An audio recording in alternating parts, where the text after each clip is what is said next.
El expresidente Sebastián Piñera lideró en la primera vuelta de las elecciones presidenciales de Chile del pasado domingo 19 para suceder a la socialista Michelle Bachelet.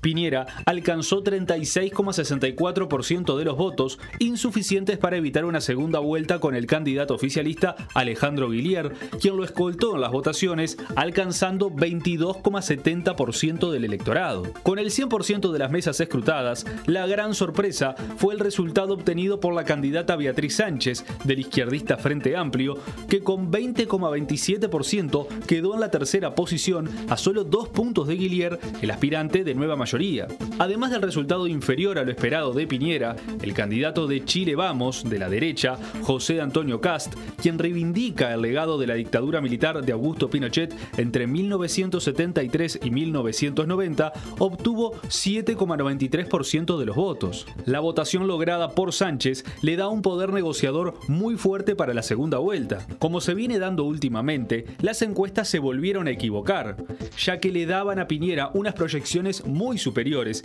y a Sánchez muy por debajo de los resultados obtenidos. Otro dato importante de las elecciones en Chile fue que 46,70% de los electores habilitados se presentó a las urnas en una elección que no fue obligatoria. La segunda vuelta entre Sebastián Piñera y Alejandro Guillier tendrá lugar el domingo 17 de diciembre.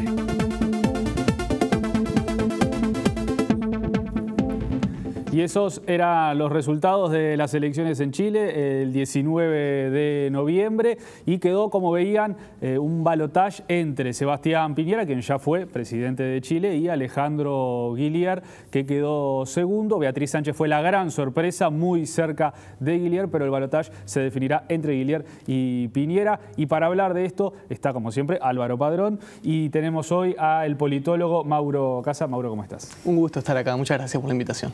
Bueno, antes que nada, ¿cómo ven ustedes este balotaje? ¿Por qué lado se puede inclinar? ¿Qué alianzas puede haber? A ver, a mí me parece que lo primero es entender que esta elección en Chile no es una más. Yo soy un convencido que hace 50 años Chile es una especie de laboratorio, en muchos sentidos. Hay la referencia principal, que fue el golpe de Estado de Allende, o el triunfo de Allende como primer candidato de izquierda democrática en América Latina, 3 años después el golpe. Una dictadura que siempre tuvo guión económico, eso es una particularidad. Es una dictadura que aplicó un modelo neoliberal cuando no se conocía ese concepto en casi ninguna parte del mundo. Y los temas que aplicó vuelven a la agenda actual. Allí quedó en la memoria de todo el mundo la privatización de la seguridad social, el sistema, digamos, de ahorro individual, que es un tema central en esta campaña. Casi diría que es el tema, junto con el tema estudiantil, más fuerte de esta novedad que es el Frente Amplio. Entonces, miremos con atención lo que pasa en Chile, porque hay como una especie de imagen de que se anticipa a procesos que luego repercuten en toda América Latina.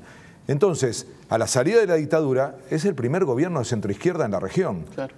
Recordamos poco eso, pero cuando gana Aylwin, luego Frey, hay un ciclo largo, luego gana Lagos, y ahí empieza una especie de malestar con respecto a la izquierda chilena, a la centroizquierda. Finalmente gana Bachelet con una imagen ya más potente de aplicar un programa de izquierda, y a Bachelet le gana precisamente Piñera. Y algunos decían, bueno, fin del ciclo. Y sin embargo, luego Bachelet recupera una elección, hace un gobierno más duro, más radical, con más reformas, y hoy está eso en discusión. Y algunos decían, gana en primera vuelta Piñera. Y acá vuelve la idea del fin del ciclo. Y sin embargo no está tan claro, porque como decía Jorge al principio, las encuestas se equivocaron y feo. No solamente en relación a lo que no le dieron de porcentaje de votación al Frente Amplio, sino que daban, hasta hace 2 meses decían, gana en primera vuelta Piñera. Después empezaron a bajar un poco, llegaron a anunciar el 45% y hoy tenemos un resultado muy abierto, pero los dilemas están sobre la mesa. Los dilemas para la centroderecha, que tiene que aliarse con una derecha radical que hasta ahora no aparecía tan claro, y un dilema para la centroizquierda, que tiene que hacer una opción muy clara de tratar de atraer a la izquierda radical o a la izquierda, que hoy representa el Frente Amplio, que yo creo es el grupo que tiene más dudas de qué va a ser, porque condiciona en gran medida su futuro. Pero bueno, tenemos aquí un analista con el que podemos compartir estas reflexiones. Sí, de lo primero que hablabas, un un apunte nomás, cuando hablabas de Chile como país experimento de las políticas neoliberales.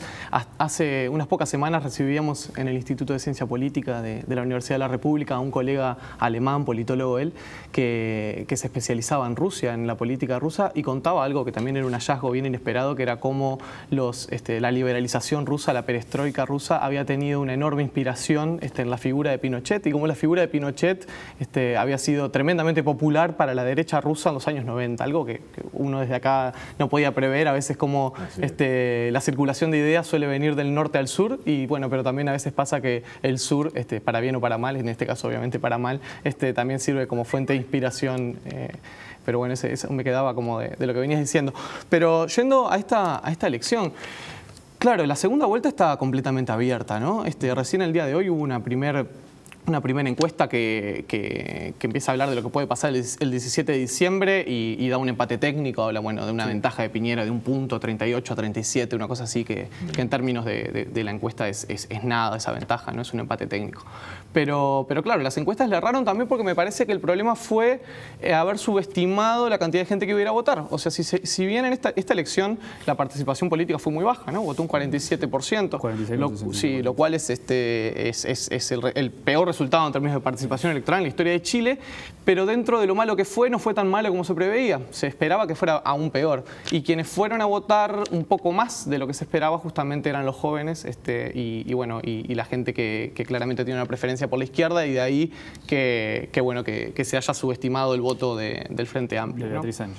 Sí, pero me parece que, como para empezar el análisis, es fundamental entender que el tema del voto voluntario en los sistemas electorales introduce un sesgo enorme en lo que son los resultados. O sea, en Chile está claro que va a gobernar una minoría mayor. Claro. Sea cual sea el resultado, digamos, el gobierno que surja de esta elección va a tener un desafío enorme, ¿no? Y yo leía a un colega uruguayo que se llama Juan Pablo Luna, que es politólogo uruguayo, que es sin duda debe ser el uruguayo que más sabe sobre Chile, porque es profesor allí en la Universidad Católica de Chile, y él escribía que hablaba que hace unos meses atrás que en esta elección quien gane pierde. O sea, quien vaya a ganar en esta elección va a tener por delante un desafío tremendo para gobernar, básicamente por la baja legitimidad. Exacto, la baja representación va a ser también un sistema electoral que se reformó en Chile en el año 2015, que es más proporcional, pero la mayor proporcionalidad también trae aparejada una mayor fragmentación. O sea, es un parlamento mucho más fragmentado el que se van a encontrar. Los chilenos salieron de la dictadura con un sistema electoral binominal, que se llamaba, que llevaba prácticamente de manera ineludible a un bipartidismo, ¿no? En Chile gobernaban o una coalición o la otra, una coalición de centro-izquierda o una de centro-derecha. Ahora eso prácticamente va a ser imposible. O sea, Piñera incluso es un sistema más proporcional, pero tampoco de una proporcionalidad exacta. Piñera votó un 37% y se lleva más o menos el 46% de los escaños. Se lleva más de lo que votó, pero va a necesitar gobernar con otros si es que gana, y en el caso de Guillier mucho más. Va a necesitar de una gran coalición para poder gobernar, y ese es un desafío enorme. Vamos a repasar porque se habla mucho de Piñera, Guillier y Sánchez, que son los que obtuvieron más votos, pero hay otros candidatos que sumando también pueden definir en una elección que es tan ajustada, porque Piñera alcanzó el 36.64% de los votos. Guillier quedó segundo con el 22.70% de los votos. Beatriz Sánchez fue la gran sorpresa con el 20.27% de los votos, y hay una posible alianza con Guillier, la puede ubicar bien. Pero Kast obtuvo 7.93%, Goik 5.88% y Enríquez Ominami obtuvo 5.71%. Y sumándose estos candidatos en una elección tan ajustada, puede ser decisivo. ¿Qué rol pueden jugar las alianzas en esta definición de las elecciones? Ahí, con los datos que estás dando, Maxi, está claro que aparece como más fuerte la coalición de centroizquierda, la suma de los votos de la centroizquierda. Sin embargo, no es tan fácil que eso se agrupe. Claro. Porque en realidad vamos a encontrarnos con que el dilema más grande en esta elección, yo creo que lo tiene el Frente Amplio, sí, claro, que va a tener que definir claramente cómo se para, y que seguramente no va a conformar completamente a nadie. Si se suma a la coalición que va a proponer Guillier, con la consigna que hoy funciona mucho en Chile de parar a Piñera, parar a la derecha, va a encontrarse con que una parte de su electorado va a verse defraudado, porque la idea de lo nuevo, en gran medida la campaña del Frente Amplio, fue diferenciarse de la nueva mayoría, Agrego que la nueva mayoría también es una organización relativamente joven. La histórica era la Concertación, que claramente termina de desaparecer con esta elección porque es tan mala la votación de la Democracia Cristiana que aquella época de la Concertación está definitivamente enterrada. No tanto la nueva mayoría, pero le va a costar mucho al Frente Amplio argumentar a su electorado la adhesión a, digamos, la candidatura de Guillier. Ahora, del mismo modo, es muy difícil no votar, no convocar a esa votación. Y entonces ahí lo que va a ser responsable del triunfo de Piñeda. Entonces es un dilema enorme en donde van a tener que calcular el corto plazo con el largo plazo. Una agrupación que tiene un año de existencia, con líderes muy jóvenes. La mayoría no se pudo presentar porque no tiene la edad que requiere la Constitución para estar al frente de las candidaturas. Entonces tiene un enorme desafío el Frente Amplio, con un porcentaje altísimo de votos. Entonces, yo diría que ahí está la clave de por qué, en principio, parecería que la suma de los votos de la centroizquierda favorece, es mayoría, pero que no es tan fácil que esa coalición, que básicamente se divide en 4 partes, pueda expresarse electoralmente de una manera tan clara. Agregando siempre que lo que dicen los dirigentes no necesariamente es lo que hace la gente. Yo iba a ir a eso, ¿no? Digamos, y justamente en un partido o en un movimiento que surge como una coalición de partidos y de movimientos y de organizaciones y con una impronta muy ciudadana, tal vez para que la teleaudiencia tenga una referencia más clara, más parecido a Podemos en España, con ese tipo de lógica. A mí no me da la sensación que el votante del Frente Amplio chileno vaya a ser un votante disciplinado, que salga a hacer lo que los líderes del partido mandaten. No creo ni siquiera que llegue a haber un mandato. Está claro que Beatriz Sánchez, la candidata del Frente Amplio, tiene una simpatía por Guillier. También es curioso que ellos incluso fueron colegas de trabajo anteriormente, que es claro que ella va a llamar a votar por Guillier, pero bueno, probablemente los líderes estudiantiles también, ¿no? Digamos, Giorgio Jackson y Boric, que son los líderes que surgieron en el 2011, junto con Camila Vallejo, que Camila sí quedó integrando el gobierno, la nueva mayoría, por parte del Partido Comunista. Estos otros jóvenes se fueron con el Frente Amplio, pero es probable que ellos terminen acompañando la candidatura de Guillier para evitar el retorno de la derecha. Recordemos que el momento más álgido de la lucha estudiantil en Chile en el 2011 fue durante el gobierno de Piñera. Obviamente como es enemigo declarado, digamos, del movimiento estudiantil. Entonces es probable que ellos apoyen, pero no me da la impresión que sea fácil hacer que este 22% salga de su casa a votar por Guillier en la segunda vuelta, sobre todo nuevamente con una regla de voto voluntario, ¿no? Cuando la participación no es obligatoria.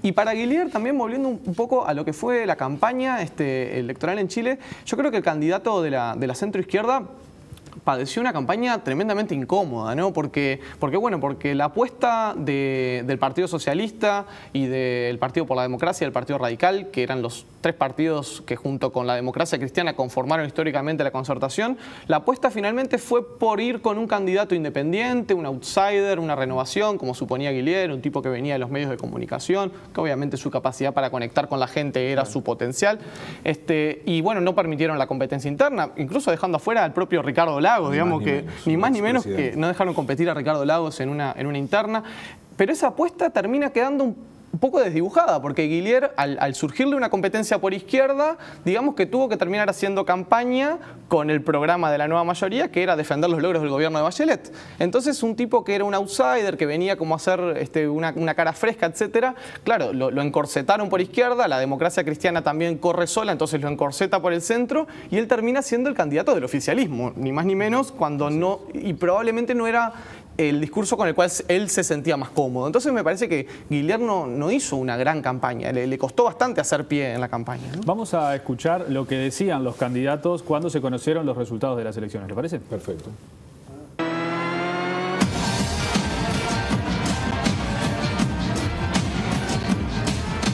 En 4 semanas más, los chilenos vamos a tener que optar entre el cambio y la continuidad, entre la unidad o la división, entre el diálogo o la retroexcavadora, entre el futuro y el pasado, entre el progreso y el estancamiento, entre ponerle patines a todos nuestros ciudadanos o quitarle los patines a muchos de nuestros jóvenes. Hoy ha quedado claro ante el país que el progresismo, que que los chilenas y chilenos que quieren cambios, que quieren derecho a la educación y a la salud, que quieren un sistema de previsión decente, que quieren seguridad basada en las propias organizaciones de base, que quieren un Chile que integra y que no discrimina, que cree en los principios de solidaridad y lealtad, somos más y por lo tanto ganaremos en diciembre. Chile está cambiando, Chile quiere un cambio. Ellos no lo están leyendo, nosotros en el Frente Amplio ya lo leímos. Que les quede clarito.